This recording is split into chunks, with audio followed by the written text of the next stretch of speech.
Dans les autres capsules, je t'ai montré à comprendre ce qu'est la fonction sinus, la fonction cosinus. Je t'ai montré comment tracer un graphique de la fonction sinus, comment tracer un graphique de la fonction cosinus. Maintenant, on va faire l'opération inverse, c'est-à-dire à partir d'un graphique, comment je vais faire pour trouver la règle, ou à partir d'un problème écrit aussi. Donc, allons-y. Je te présente ici une fonction sinusoïdale. Donc, sinusoïdale, ça sous-entend qu'elle est soit un sinus, soit un cosinus. Donc, l'une ou l'autre de ces règles-là. Donc, laquelle des deux qu'on va choisir, ça va dépendre d'un point important que je te présente ici présent, mais avant. Je sais que ma courbe, c'est facile, quand j'analyse mon graphique, je suis capable de trouver aisément le maximum et le minimum. Donc, l'idée, c'est de trouver les 4 paramètres, trouver le A, le B, le H, le K, que ce soit un sin ou un cos. Et pour commencer, on trouve le minimum et le maximum. Donc, je trouve le minimum. Je me trace une ligne avec les points les plus bas, donc mon minimum est à -4. Donc, j'inscris -4. Mon maximum, quant à lui, il est équivalent à 6. Donc, je me trace une droite. La droite, ce n'est pas obligatoire, mais moi, ça m'aide à mieux visualiser où sont situés les minimums et les maximums. Donc, ça veut dire que mon graphique se promène entre ces deux lignes bleues-là. Donc, mon maximum ici, il vaut 6. Avec le maximum et le minimum, je peux calculer l'amplitude. Donc, tu me vois venir. Si je trouve l'amplitude, ça veut dire que je vais avoir une bonne idée de ce que sera le paramètre A. L'amplitude, c'est toujours en valeur absolue. Donc, pour l'instant, je ne saurais pas si mon A est positif ou négatif, mais au moins, j'aurai une valeur. Donc, déjà, une bonne base. Donc, je calcule l'amplitude en faisant maximum moins le minimum, 6 moins 4 qui fait 6 plus 4 qui donne 10 divisé par 2 qui me donne 5. Donc, j'ai une amplitude de 5, ce qui veut dire que le paramètre A en valeur absolue, ça donne 5. Donc, je le mets en jaune, c'est comme si je surlignais ça. Ça va faire partie d'une information importante. Mais je ne sais pas si mon A est positif, si mon A est négatif. Ça, on réglera ça plus tard. Je continue. Ma deuxième étape, avec le minimum et le maximum, je peux trouver le K. Donc, le K, c'est la valeur Y qui est centrée entre mon maximum et mon minimum. En fait, je vais prendre la formule max plus min divisé par 2 et ça va me donner la valeur du paramètre K. Donc, 6 plus -4 qui fait 6 -4, 2 divisé par 2 qui me donne 1. Donc, je sais que mon K vaut 1. Donc, déjà en partant dans mes règles, je pourrais placer un 1 ici ou un 1 là. Ça, c'est fixe, ça, c'est clair, net et précis. Mon K vaut 1. Puis, je peux le représenter graphiquement. En fait, le K vaut 1, c'est une ligne horizontale au centre entre le maximum et le minimum. Bon, ça avance bien mon affaire. Donc là, je vais aller à la troisième étape. Je vais me servir de la période. En fait, je vais essayer de trouver la période. Quand j'ai le graphique, je suis capable de trouver la période, soit en trouvant la distance entre deux sommets maximum consécutifs ou deux minimums. Donc ça peut être une possibilité. Donc, ce que je vais faire ici, je prends deux sommets minimum consécutifs. Je compte les carreaux. 1, 2, 3, 4, 5, 6, 7, 8. Ça fait 8 carreaux. Puis, je m'aperçois que dans mon graphique, chaque carreau vaut 1. Donc, effectivement, ma période vaut 8. Bon, si chaque carreau valait 2, j'aurais eu une période de 16. Donc, évidemment, on se fie à la graduation des X et des Y pour être capable de trouver une longueur par les carreaux. Donc, ma période, c'est la distance entre deux minimums ou entre deux maximums. Donc, ma période est de 8, ce qui veut dire que je vais remplacer le mot période par la valeur de 8. Donc, 8 est égal à 2π sur B. Donc, je dois trouver avec ça le paramètre B. Je vais l'isoler. Fait qu'est-ce que je fais? C'est un nombre égal une fraction. Fait que je vais m'arranger pour que ça soit fraction égale fraction. Donc, je le divise par 1. Ça ne change pas mon 8. Je me retrouve avec une fraction égale fraction. Et donc, je vais pouvoir faire ce qu'on appelle un beau produit croisé pour trouver la valeur du paramètre B en valeur absolue. Donc, je vais faire 1 fois 2π divisé par 8. Donc, 1 fois 2pi divisé par 8, c'est 2pi sur 8. Et ça se simplifie. Divise par 2, donc pi sur 4. Donc, je sais que mon paramètre B, bon, exactement, va me donner la racine carrée de, pas la racine carrée, mais de pi sur 4, tout simplement. Donc, ça veut dire que le B que je vais mettre ici, ça va être pi sur 4, ou le B ici, je vais mettre pi sur 4. Mais comme il est en valeur absolue, pour l'instant, je ne sais pas s'il est positif ou négatif. Donc ça va être à la 4e étape qu'on va déterminer ça. Donc à la 4e étape, qu'est-ce qui va se produire? En fait, pour savoir si tu vas trouver le sin ou le cos, va falloir que tu analyses les 4 modèles de courbes qu'on a obtenus pour le sinus et le cosinus. Donc, va falloir que tu choisisses un de ces modèles-là, dans le fond, une de ces courbes-là, puis essayer de les retrouver dans la courbe du sinus, dans le graphique. Donc, on peut le faire avec les 4 possibilités, donc c'est là que tu devras faire un choix. Mais ici, je vais te le montrer avec les 4 choix, mais tu n'as pas besoin de trouver la règle avec les 4, tu en choisis juste un. Donc, je vais essayer avec le premier modèle qui est ici, donc celui-là. Donc, ça veut dire que dans ma courbe, il va falloir que je trouve ce genre de courbe-là, ce S-là, le S couché à l'envers. Donc, S sinus, ça ici, ça ressemble à un C, donc cosinus, hein, mon petit truc mnémotechnique. Donc, je vais essayer de trouver ce modèle-là dans mon graphique. Donc, ça veut dire que c'est un point qui part au centre, qui remonte, qui redescend, qui redescend, qui remonte. Donc, c'est un point qui part au centre. Ça peut être lui, qui remonte, qui descend et qui remonte. Mais comme lui n'est pas complet, je ne prendrai pas cette courbe-là. Donc, je vais plutôt voir avec celle-ci, qui, elle, est complète. Je pourrais prendre celle-là, mais celle-là non plus, comme elle n'est pas complétée, je ne l'utiliserai pas. Donc, j'ai juste une possibilité pour avoir ce S-là. Je prends mon marqueur, rose, jaune ou vert, peu importe. Ici, il est en rose. Donc, je vais tracer ce S-là, donc ce modèle-là qui est ici.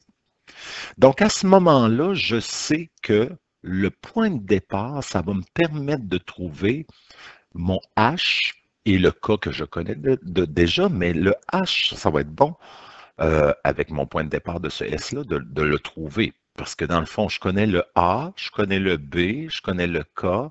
Donc, pour trouver ma règle, il me manquait le H. Donc, parce que j'ai choisi ce modèle-là, je vais donc choisir la règle du sinus.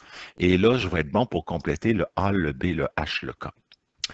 En choisissant ce modèle-là, on a constaté que le A et le B étaient de même signe. Oh, ici, oui, donc c'est ça. Je conclus que mon H vaut moins 3. C'est qu'en fait, je recule. J'ai voulu aller trop vite. Donc, à partir de ce modèle-là, je sais que ce point de départ-là, ça me donne le HK. Donc, je vais chercher ce point de départ-là qui est ici. Oups, je recule encore, j'avance. Donc, ce point-là. Je sais que ce point-là, dedans, je vais avoir mon paramètre H. J'ai déjà mon paramètre K. Donc, mon H ici, il vaut moins 3, entre moins 2 et moins 4. Donc, mon H vaut moins 3. Donc, j'ai trouvé que ma valeur de H est égale à moins 3. Donc, j'ai mes 4 paramètres. Puis, je sais que mon signe A et B, pour avoir ce motif-là, il faut absolument que le A et le B soient de même signe, c'est-à-dire soit 2 positifs ou soit 2 négatifs. Donc, ça me laisse 2 règles possibles. Mon paramètre A, qui vaut 5, puis comme je veux que mon A soit de même signe, ben si je décide que mon A est positif, le B, je le mets positif. Ici, j'ai placé le H, donc moins 3. Donc, on n'oublie pas, c'est le signe contraire dans la règle pour le H. Et le K qui vaut 1, donc le K qui vaut 1, que j'avais trouvé ici au préalable. Donc, je me sers de ces quatre paramètres-là que j'ai trouvés ici que je peux mettre dans ma règle. Donc là, ici, j'ai une possibilité, le A et le B de même signe, qui sont positifs. Sinon, ben, tu aurais pu me dire, ben, c'est la règle moins 5 sin moins pi sur 4, x plus 3 plus 1. Donc, mes deux signes sont pareil, donc 2 signes positifs, 2 signes négatifs. Donc, les 2 réponses sont bonnes. Ça veut dire que dans un examen, dans un exercice, tu as 2 possibilités quand tu choisis un motif. Donc, voilà, avec ce motif-là. J'aurais pu choisir celui-ci à la place. Donc ça voudrait dire que dans mon graphique, il faudrait que je cherche un motif qui ressemble à ce S-là, mais qui commence par la décroissance. Donc, où est-ce que je peux trouver ça dans mon graphique? Donc, je pars du centre, je décroît, je remonte et j'arrête ici. Donc, ça, c'en est un. J'en ai un autre ici. Donc, là, à ce moment-là, les 2 sont complets. Fait que tu fais un choix. Tu choisis soit le premier, soit le deuxième. Et ici, surprise, j'ai choisi le deuxième. Mais tu aurais pu choisir le premier. Donc, je choisis le deuxième, je le mets en marqueur. Donc, ça va me permettre de trouver le point H. Donc, ça, c'est mon point de départ. Vis-à-vis ce point-là, je vais avoir mon paramètre H, ici, qui vaut 1. Donc, le H vaut 1, le K vaut 1, parce que lui était déjà prédéterminé. Et donc, ça me donne la valeur H vaut 1. Donc, ici, il faut que mon A et mon B soient de signe contraire. Donc, c'est-à-dire que mon A, c'est 5, mon B, c'est pi sur 4. Donc, dans ma règle de sinus, je m'arrange pour avoir le A et le B de signe contraire. Donc, ça, c'est une première possibilité de réponse. Et sinon, ben, je mets lui positif, le B négatif, et ça me donne ma deuxième réponse possible avec ce motif-là. Évidemment, si tu avais utilisé cette courbe-là au départ, donc là, ton H aurait été moins 7, donc il aurait fallu ici avoir plus 7 dans la règle. Mais là, ici, mon H vaut 1, donc signe contraire dans la règle. Voilà. Je te le montre avec le cos. Avec le cos, tu peux chercher ce motif-là. Donc, à ce moment-là, tu m'aurais donné la règle d'un cos. Donc, on cherche comme ce, c'est un U, mais sur le côté, si on pourrait dire que c'est un C, C pour cos. Donc, je cherche ce motif-là. Donc, ça peut être lui ici, ça peut être lui ici, mais ça ne peut pas être lui parce qu'il n'est pas complet. Donc, c'est soit lui qui est ici. Donc, lequel des deux que je choisis? Bon, ici, j'ai pris le premier, mais tu aurais pu très bien prendre le deuxième. Donc, en choisissant ce motif-là, c'est ça qui va m'aider à trouver le H. Le H, le HK qui n'est pas un point du cos, mais qui va me donner le début, mais qui va être centré dans la courbe. Donc, ici, je vais donc choisir ce point-là, mon point vert, qui est ici, et ça va me permettre de trouver la valeur du H, qui va être à moins 9. Et voilà, donc mon H vaut moins 9. Donc, j'ai tout ce qu'il faut pour compléter la règle. Ça va être une règle de cos parce que j'ai choisi un motif cos. Donc, là, ici, ce qui va être important, c'est que mon A va être positif. Donc, dans ta règle, c'est important, tu commences avec un A positif. Le B, on s'en fout. Tant que ton A est positif, le B, tu peux mettre positif ou négatif, ça ne dérangera pas. Puis, donc, je te fais remarquer que le H vaut moins 9. Donc, dans ma règle, je vois plus 9 et mon K qui est plus 1. Je termine avec l'autre.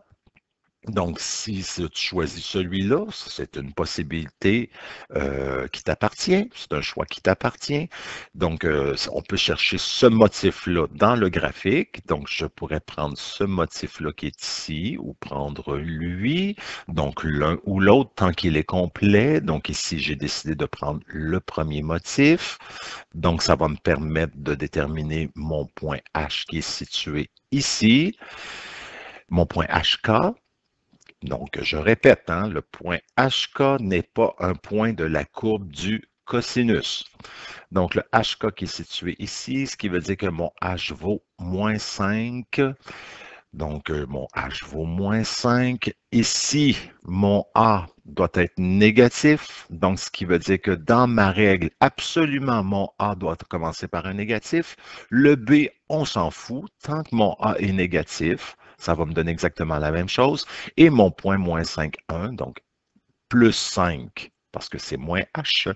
Et je respecte le signe du K, qui lui est positif, donc dans ma règle positive. Il y a juste le H que je n'oublie pas de changer le signe dans la règle. Et voilà comment tracer. Donc, à partir de cette courbe-là, dans le fond, on a trouvé 8 possibilités, mais il y aurait pu en avoir d'autres possibilités parce que j'aurais pu choisir d'autres courbes à l'intérieur de là-dedans. Donc, il y a plusieurs réponses possibles. Donc, la question que tu te poses, c'est, OK, moi, je trouve une réponse, mais dans le corrigé, c'est pas tout à fait pareil. Ben, c'est à toi de y aller avec ton jugement. Tu vas constater que le cas, lui, il doit être pareil. Donc, s'il n'est pas pareil comme dans le corrigé, ça veut dire que tu as une erreur quelque part. Après ça, le A, ben, ça va être plus ou moins 5. Pour le B, ça va être plus ou moins pi sur 4. Pour le H, ben, il ne faut pas que tu oublies, ça dépend où est-ce que tu as démarré ton point de ta courbe. Donc, tu vas voir selon ce que tu as obtenu et selon le corrigé, voir si ça fait du sens. C'est toujours en fonction du motif que tu as choisi dans ta courbe qui va déterminer ta règle. Donc, à ce moment-là, si vraiment tu n'es pas sûr de la règle que tu as trouvée, à savoir est-ce qu'elle est bonne, est-ce pas bonne, ben dans ce temps-là, tu me contactes puis on pourra vérifier ça ensemble.